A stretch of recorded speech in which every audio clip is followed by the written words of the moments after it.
Buenas noches, ¿qué tal? Es un poquito tarde, pero bueno, necesitaba hacer este vídeo porque ya lo hemos prometido unas cuantas veces de hacerlo para despejar unas cuantas dudas. Entonces voy a deciros lo que solemos hacer nosotros cuando llega un camión al taller con problemas de consumo del... Bueno, lo primero que hacemos, antes de nada, es comprobar el estado del filtro del aire. Las fugas de intercooler y las sensaciones que note el chofer son muy buenas también tenerlas en cuenta a la hora de dictaminar consumos de combustible. Otra cosa que tenemos que ver también, importantísima, es la ruta por la que se mueve el camión, los kilos que lleva, tanto para arriba como para abajo, y el consumo que se queja el conductor, el que él controla, en cuánto tiempo está, ¿vale? No podemos dictaminar un consumo de combustible en un periodo de 20 kilómetros, de 30 kilómetros. No, ahí no podemos ver la media del consumo. La media del consumo tiene que ser mínimo 1000 kilómetros más o menos, 1000, 2000, cuanto más alargado sea el plazo, mejor podemos ver, porque ahí vemos condiciones de ida, vuelta, rutas, aire, etcétera. Entonces, yo aconsejo los consumos, como ya hemos hablado en otros vídeos, mirarlos por semana. En este caso vamos a comprobar el estado de los inyectores.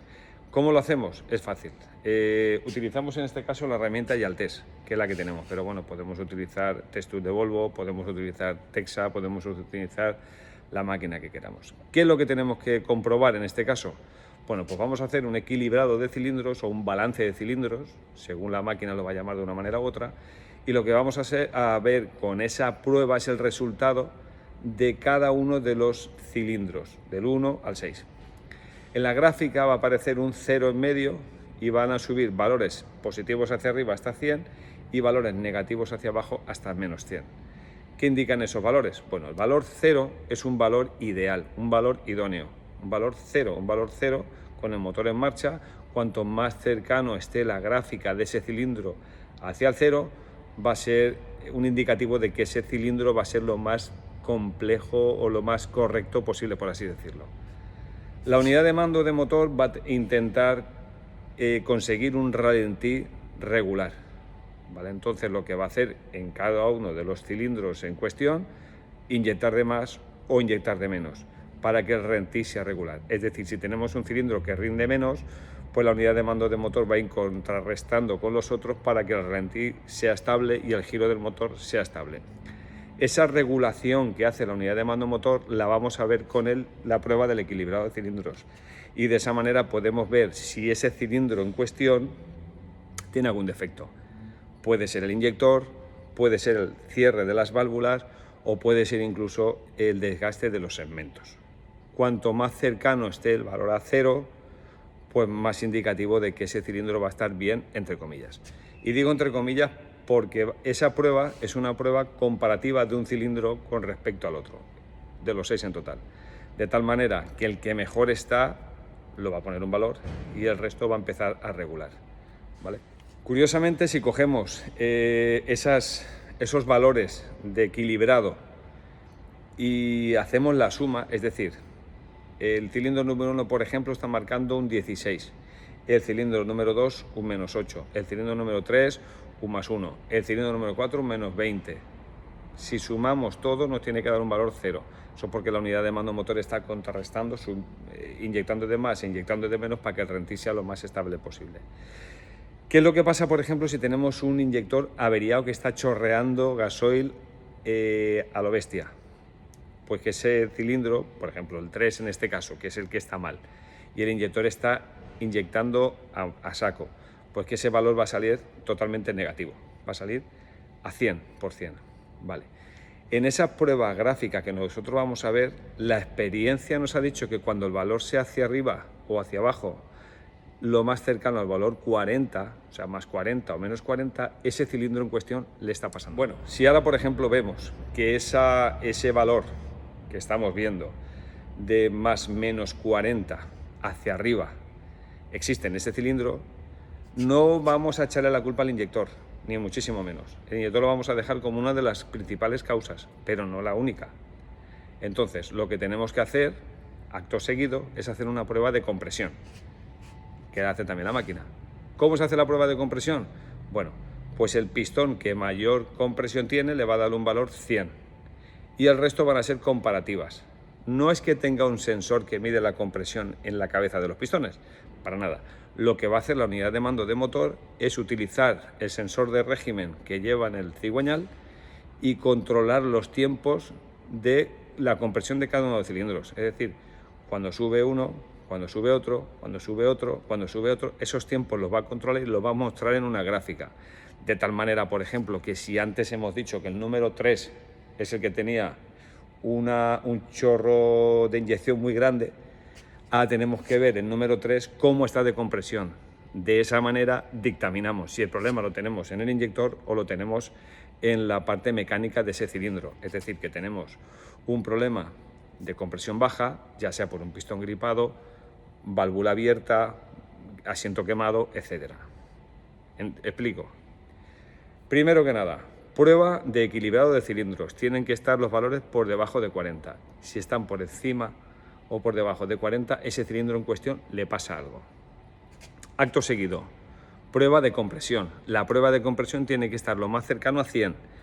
Damos una tolerancia de un 10, es decir, lo que esté en 90, 89 es válido también. Pero si ahora, por ejemplo, un cilindro tiene 0 o tiene 20, ese cilindro le pasa algo en compresión, de gripaje de cilindro, de rotura de válvula, de rotura de asiento, etcétera, ¿vale?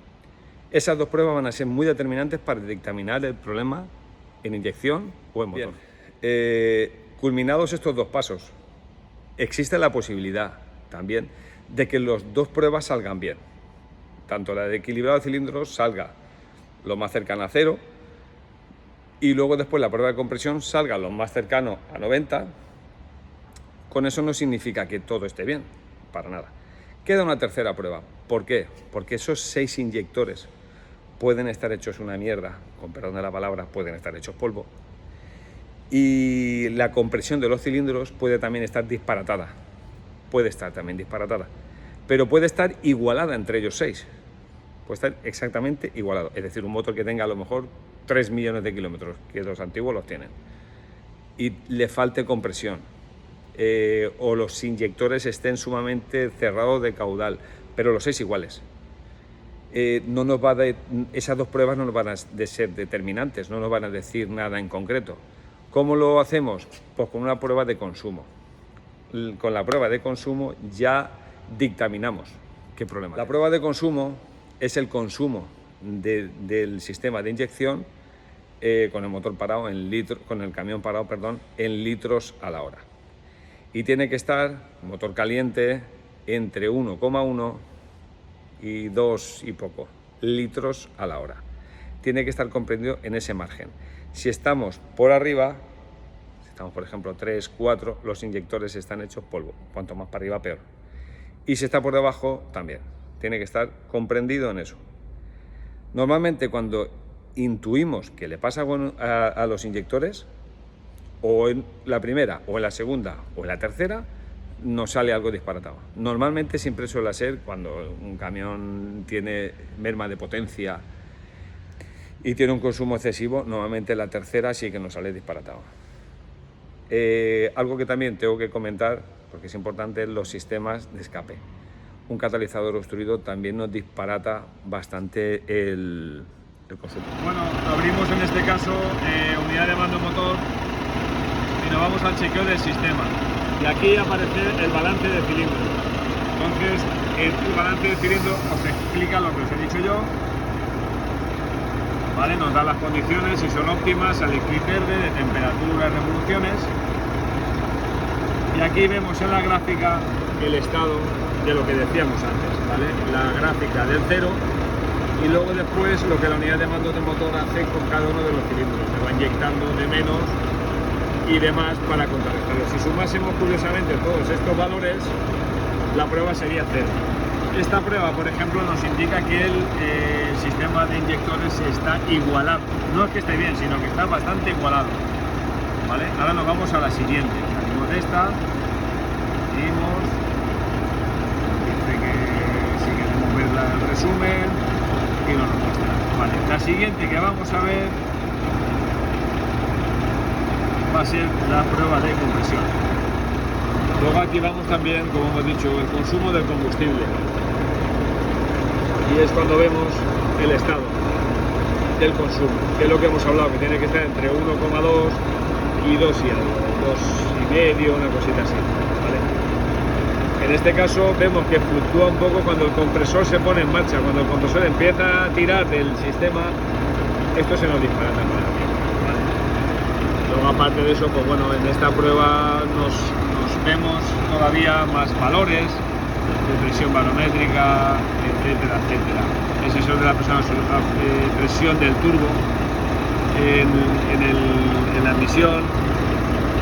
La carga de motor es algo también que tenemos que tener muy en cuenta, porque ese es el propio rozamiento que tiene el propio motor en sí. Vale, en este caso, por ejemplo, este sistema estaría bien. Para seguir buscando consumo de combustible deberíamos de irnos ya al sistema de escape. Bueno, curiosamente para este FM es una versión 4 Euro 5 y Altes no me permite la prueba de compresión. Estaba buscándola justamente y bueno, lo que pasa, eliges el coche para hacer la prueba y justamente la prueba no está. Tiene otras pruebas más, pero no quiero enredarlo más todavía. El tema que yo quería transmitir en esto sobre todo para muchos compañeros de Sudamérica que me lo estáis pidiendo. Me cuesta poco hacerlo y es un poco explicativo, grosso modo, de lo que en realidad es. Voy a intentar ver la forma de poder hacerlo para que podáis tener este tipo de vídeos de una manera mucho más explicativa. Bueno, pues un saludito y feliz noche.